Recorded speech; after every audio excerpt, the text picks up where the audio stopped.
So if you take user interface, sometimes it's really easier to translate because you have like buttons and they repeat across the game. So you have some, I don't know, glossary of terms that you use all over the game. So you can have them translated in the same way over and over again.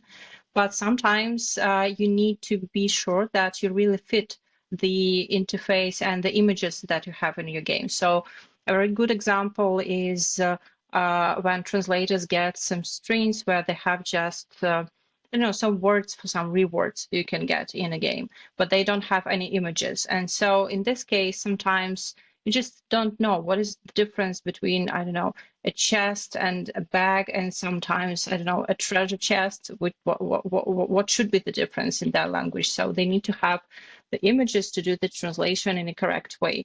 And this is where it becomes tricky because you need to always reference your translations to the interface, to the images, to maybe the items in the game, and so on.